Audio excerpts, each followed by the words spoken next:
المجموعات من كأس العالم فيفا قطر 2022. السنغال،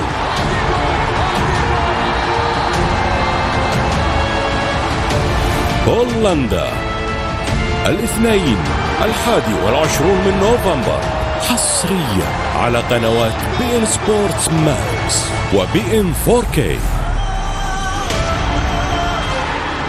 هذه المباراة على قنوات بي ان سبورت. Et comme je vous l'ai dit, au niveau de la réglementation, j'ai le temps de faire un changement. Donc ça veut dire que juste avant notre premier match, il y a une possibilité de changer. Mais en tout cas, on se donnera tous les moyens nécessaires pour pouvoir justement récupérer Sadio Mané. La deuxième question, c'est... Chers amis internautes, merci beaucoup. Merci à vous et merci pour votre régularité sur l'information que partage la chaîne Le Rappel TV. Alors gars yi tey di leen wax rek ngeen gën a abonné gën a bës cloche de notification bi pour accompagner la chaîne et puis di mën a jot information yi à chaque fois que ñu diffuser ko. Donc tey on va parler d'un sujet vraiment très bon, pas sensiblement mais très important concernant la Coupe du Monde avec le forfait de Sadio Mané. Donc voilà, suite à sa blessure en championnat, juste avant ñuy jël trêve bi, Sadio était convoqué sur la liste de Aliou Cissé. Mais il se trouve que, voilà, suite aux examens réalisés, on a vu que les choses étaient plus compliquées qu'on le pensait, ce qui a même conduit à une opération, n'est-ce pas, yoo xam boo xamante ni def nañ ko ci tànk bi démb, et ça s'est bien passé. Donc actuellement mi ngi ci rétablissement am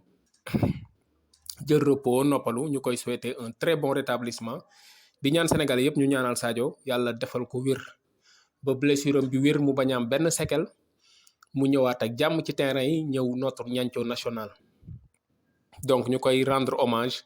à travers, n'est-ce pas, cette vidéo, di ko encourager et di wax les Lions aussi un appel solennel qu'ils puissent se transcender tous les 25 Lions qui sont là-bas, qu'ils puissent se transcender et jouer cette Coupe du Monde pour notre ñanco national. C'est important. D'accord. Gars yi bu loolu weesoo li waral point bi tey, on a eu l'information comme quoi que Aliou Cissé ne va pas convoquer un 26e joueur pour remplacer Sadio Mané. Voilà, donc ça m'a fait un choc. Mais après 5 minutes de réflexion, ça n'était bon. L'effet que ça avait, ça ne l'est plus. Pourquoi? Parce que Aliou Cissé foo ko dul xaar rek foofu lay génnee. À un certain moment, personne ne peut comprendre les décisions de Aliou Cissé. Lu ko neex lay def. Équipe bi, c'est l'équipe nationale du Sénégal. C'est lui le coach, donc tous les prérogatives lui reviennent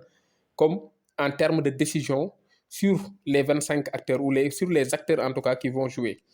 Mais quand même qu'il sache que c'est une équipe nationale et aussi nay bàyyi xel nation bi. Parce que li muy def bu fekkoon nation bi ils sont désintéressés, li muy def du am sens dañ ko dul sax jël. Donc il faut qu'il arrête à un certain moment di bàyyi xel nit ñi. En toute franchise xamuñu lan moo xew dans la tanière, xamuñu yenn détails yii nii, mais information bi nga xamante ni l'observateur moo ko joxe et nous pensons que c'est une information bien vérifiée. Gisuma raison bu war a mën a tax Aliou Cissé ne du yóbbu remplaçant wu Sadio Mané. Su fekkoon même su fekkoon wër nga Sénégal wër àdduna yépp et tu as regardé tous les clubs, il y a pas même un Sénégalais capable de prendre la place de Sadio, ou même capable même d'être le 26e joueur pour compléter le groupe. Même su fekkee amul qualité yi amul xam-xam bi amul, mais choisir une personne lambda au Sénégal sax nga yóbbu ko, même su fekkoon ni sax amul benn joueur bu mën a dem à sa place, n'est-ce pas? 25 joueurs yooyu rek kese la ñu am, mais je vais choisir une personne lambda bu am benn club, même à Dakar Sacré-Cœur, à Jeanne d'Arc et autres, ma yóbbu ko. Club joueur boo yóbbu déjà am na lu ci clubam di gagné loo xamante ni FIFA moo koy fay. Ne serait-ce que ça, bonus la pour le Sénégal. Rawatina nag nga am des joueurs yoo xamante ni peut-être Sadio Mané mën na leen a ëpp tour, mën na leen a gën a performant, mën na leen a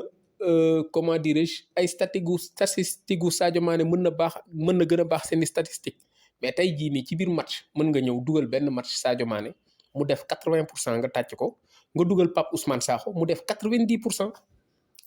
parce que di nga jël aujourd'hui mën nga jël ay matchu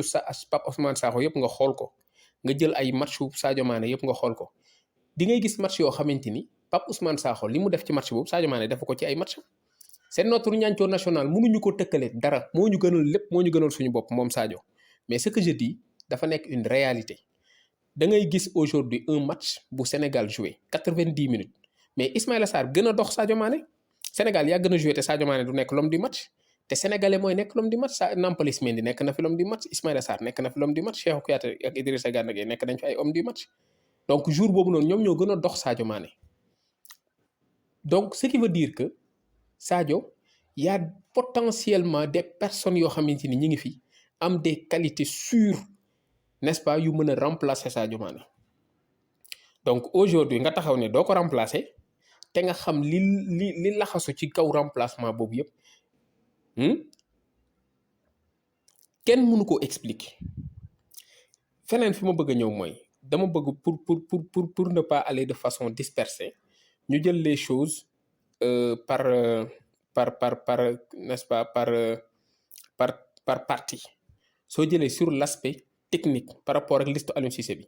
je l'ai toujours dit Aliou Cissé 2 excentrés de métier la yóbbu ci coupe d'Afrique bi ci coupe du monde bi muy Sadio Mané ak Ismaïla Sarr mais aujourd'hui tu perds Sadio Mané tu as juste un seul joueur excentré de métier dans tout ton groupe. Tu as des excentrés de métier yoo xamante ni ñi ngi toj un peu partout dans le monde nekk fii di xaar ku leen ni ñëwal nga ñëw ñu ñëw nga ni doo leen yóbbu mais à un certain moment Aliou Cissé qu'est-ce qu'il veut quoi loolu c'est la partie technique. Tu as un Pape Ousmane Sakho qui peut jouer excentré gauche qui peut jouer excentré droite qui peut jouer comme avant-centre mais nga ni doo ko yóbbu au nom de quoi bàyyil Pape Ousmane Sakho mais jëlal le jeune kii Pape Mamadou Seck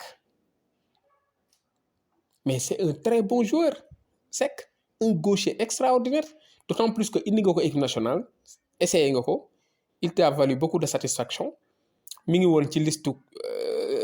kii yi réserviste yi am nga possibilité yóbbu beneen joueur nga ni doo yóbbu kooku au nom de quoi léegi bàyyil ñooñu tu as actuellement en U20 et U23 ton meilleur excentré gauche qui a quasiment le même jeu que Sadio Mané c'est Samba Diallo mais il est en train de vraiment de séduire tout le monde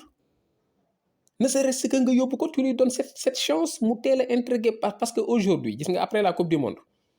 équipe nationale dina changer bu baax dina am boy yu bari yu intégré ñoom comment dire Ismaïla Jacob ak Bala Touré ils ne sont pas meilleurs que Moussa Ndiaye qui est à Anderlecht Moussa Ndiaye est très fort et c'est un très bon joueur donc du coup yóbbu nga ñaan ñene mais après coupe du monde bi da ngay am problème parce que Moussa Ndiaye dafa war a ñëw tu prends un Lopi il est meilleur que tous les milieux de terrain qu'on a en équipe nationale qu'on le veuille ou non mais aujourd'hui après coupe du monde bi dafay ñëw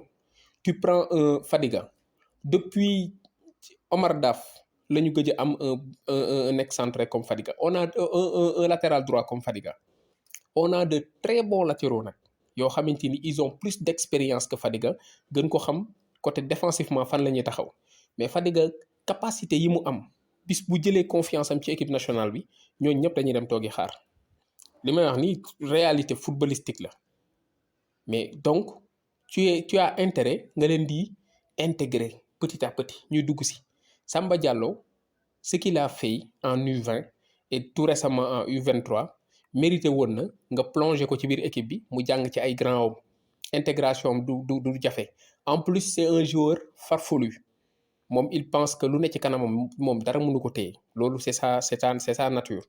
soo ko dugalee ci grands yi dès à présent day am seen complexe donc du coup dina xaw a commencer ñu koy jàngal mu am intégration sinon su ànd ak ay moromam day jàppati su ñëwee dafa waral football obligatoirement donc en tout cas sur l'aspect technique il y a beaucoup de points yoo xam te ni mën nañ ci wax tu laisses l'aspect technique ñëwal ci aspect financier bi aujourd'hui joueur boo yóbbu coupe du monde clubam dafa am lu mu ciy gagné mais su la leeree ni tey même fas yéene woo sax yóbbu benn 25e joueur